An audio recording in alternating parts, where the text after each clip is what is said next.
you have to think about the acute challenges that they're going to face and the long-term challenges. If the air quality enhances, then you're like smoking one cigarette, and at an air quality index of 300, which sometimes we go in winter season, it is like children smoking 12 cigarettes a day. Let's break the stigma. Let's get out of this. When you need a help, you feel that your child is not in the normal self. Are you sick of guessing about your child's health? Ever wonder what's really up with kids' health today? From climate change chaos to screen time overload, we're decoding the biggest health hurdles your kids are facing. If you want answers, you want to watch this show. This is Your Health DeKoded, and we have with us today Dr. Neelam Mohan, the Director of Pediatric Gastroenterology and Hepatology and Liver Transplantation at Medanta. Delhi is a smog pollution capsule, and all of us just seem to be buried under it. But more than adults, I think kids are suffering. So if you could speak to our audience. So first, let me say why the kids are more at risk than adults. Number one, they breathe faster as compared to adults, the respiratory rate. So obviously, if I take care of the per kg body weight, the number of air that they're going to, inhale and the pollutants that they will inhale are going to be higher than the adults. Number two, being small, they're close to the ground. So the pollutants are going to be again more close to them. And most important, number three, they are in a stage where their lungs are developing. So when you have something which is developing structurally and immunologically, then you can end up with things which are going to be having an impact in the long term. So when I talk about the impact of or the adverse effects of pollution on kids, it's extremely important for parents to understand such basic factors, that you have to think about the acute challenges that they're going to face and the long-term challenges. So in an acute thing, as we all know, yes, they are predisposed to asthma.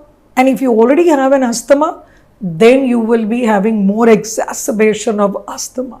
Then various like cough, bronchitis, these rhinitis, allergic, these are the common conditions that are actually an environmental hazard rather than being due to infections and there. So these are the acute risks that I can talk about. But taking you from here, from the lungs, I want to take you to the brain. Now, this pollution is giving rise to neurocognitive and developmental changes in the brain too, because that is in the phase of developing. So these hazards are going to have major impact in terms of your cognition, ADHD features, which several studies even published in Lancet, etc., they have shown that children who have been living in the air pollution regions have higher incidence of cognitive development and behavioral issues and these. When I talk about this, it's not only the young children but the pregnant mothers, because it can start prenatally. So prenatally, the pollution impact on a mother and subsequently, on a would-be mother, and the postnatal effects are going to be phenomenal. So we need to really look into these factors, because now studies have again shown in Nature, Lancet, etc., that they are predisposed to early delivery, premature labors, and all due to pollution and environmental hazards and climate change, etc. So is there anything parents can do? Because quite frankly, this is a city. It's not that you can just uproot and, leave the city. Fair enough. So now for the parents, I want to give them two advice: at home and outside.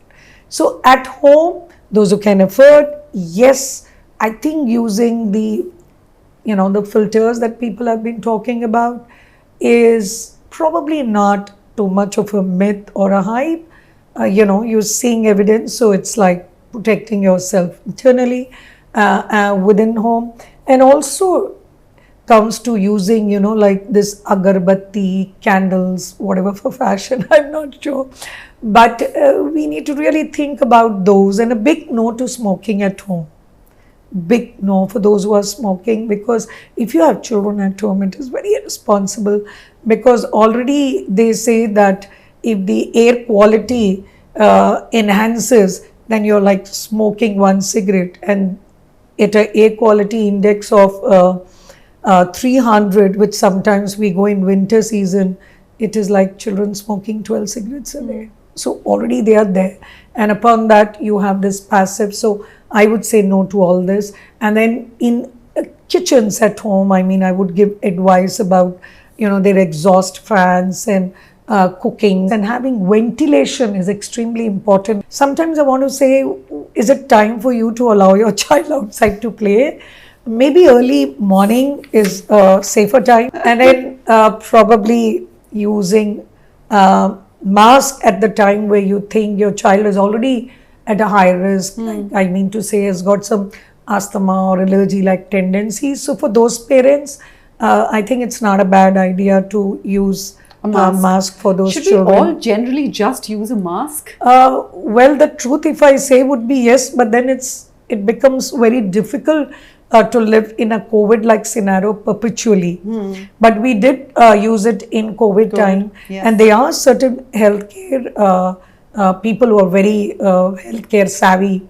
They are very particular still that they are using, and especially when they are traveling, they want to be very sure about this air pollutants. And if there is a family history, or there is, you have other, or you're living in an area, for example, where there is a lot of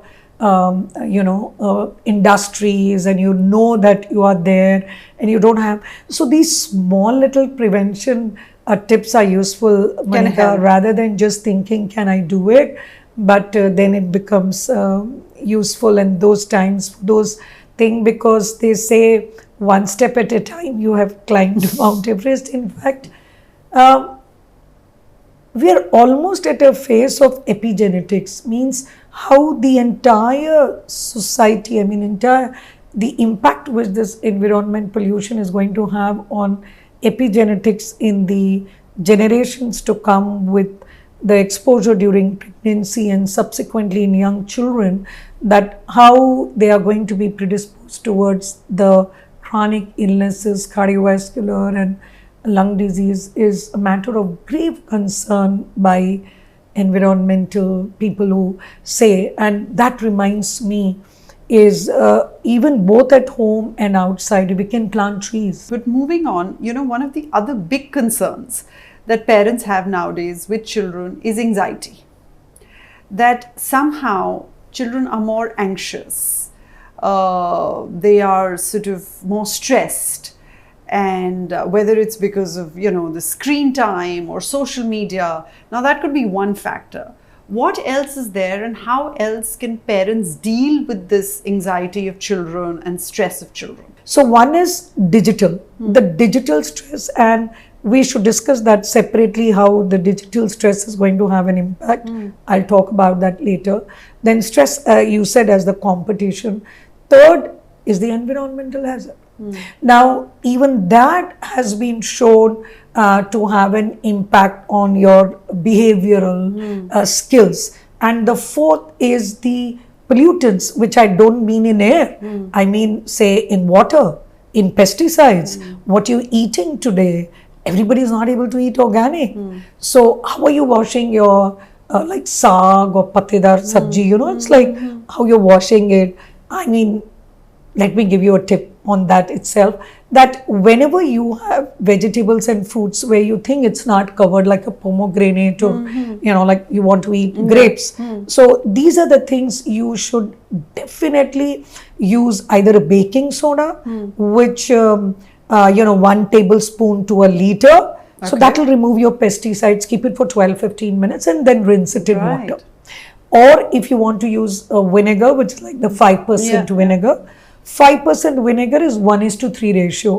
1 ratio of this in 3 times water. Again, same 10-15 minutes, you dip it and rinse it. So these are I mean, just a And way it to doesn't get... affect the sort of vegetable or the... No, it doesn't. It Okay. doesn't. So these are the safe way of removing pesticide through the baking soda. In fact, vinegar has an added advantage, not only the pesticides, but the bacteria and the fungus also. Right. So I would suggest that the parents to adopt some, like as you said, you are not able to control where the vegetable is going, what pesticides they are using. Sadly, there was a study, recent study which came from Rajasthan, but before that there were studies from Punjab, Andhra Pradesh, Kerala, etc., where people looked into even something like most hygienic you can ever dream of is mother's breast milk. There can be nothing more hygienic than that. Even that is showing pesticide. What does that mean? It just means what the mother is eating and inhaling and getting is in a body. Wow. And imagine what effect these are going to have is both on the brain, your IQ, your cognition, your behavior, and on the lung development. All this, it is happening. So these are general tips I'm just trying to give you to ensure that these are the ways of removing. So coming back to a topic of, so this early signs are very important for parents. How do you know my child is anxious or or is getting into depression? The studies which came from India have shown that 1/3 minimum, I'm saying, to more. Adolescents, not only the studies during COVID time, subsequently we've shown that they are having depression and anxiety issues.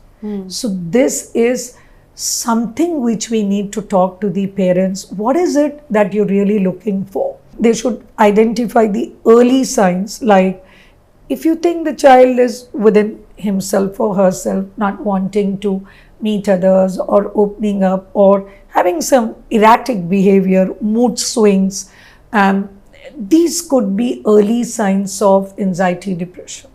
Identify them early. I agree, in India we have shortage of psychologists. We have shortage of psychiatrists. Pediatric psychiatrists and psychologists are not there. And the fourth thing is the social stigma. If you think that your child is looking anxious or depressed, you will be very worried how to talk it out to your friends or to someone. So, let's break the stigma. Let's get out of this. When you need a help, you feel that your child is not in the normal self, and digitalization is itself an addiction. So that is the time. Early going to an expert and identifying is extremely important. These are the tips that I would say. So I want to quickly wrap up, a summary, the quick points of what you've said. Pollution is not just affecting our lungs, it's affecting cognitive development, it is affecting children's IQ. It could very well be leading to COPD and, heart diseases in young adults. Number 2, pregnant mothers are getting affected. This is actually affecting children when they're still in their mother's wombs. 3, solutions: use masks outside if you can, use air filters inside if you can afford it, especially in cities, especially in crowdedly dense areas. 1/3 of adolescents in a recent study, you said, are facing depression. Or anxiety. So here's a thing for parents: learn to identify it early. Talk to your kids. It's not that they're at fault, but it's something that we should talk to them about. And last but not the least, food. You are what you eat. That's what I said. So try and eat as healthy as you can. Of course, I would want to say, saying that you can't eat samosas. Because why I say is because your gut microbiota gets disturbed with processed foods. Right. So the processed foods, cool drinks, soft drinks, juices, eat a fruit than a juice. It's a myth. Don't take a juice because it breaks the wall and your fiber is lost. So it's sugar at the end of the day. This is this is what we need to teach to our parents and to our children, and understand ourselves that how important, because right from your health, which is your liver health, your heart health, your mental health, everything is what you eat. Right. So in a balance, just see, milk should not be beyond 400 ml a day. Use other things, use millets, use vegetables, use fruits, use seeds, use nuts, use pulses, use legumes, use whole grains. So a complete thing, it's like quality rather than just going into diversity of the food, which is because everything is very important Right. to face with all the challenges that you need: physical, mental, social, psychological, spiritual. I think it's that ideal world that we're looking at. I hope some parents at least get there. Thank you for joining us. If you have questions on your child's health, we can have Dr. Neelam here again. So send us your questions. Anything you think we haven't covered, we'd love to talk about it. So send us your questions. But that's it for Your Health Decoded. Join us next week.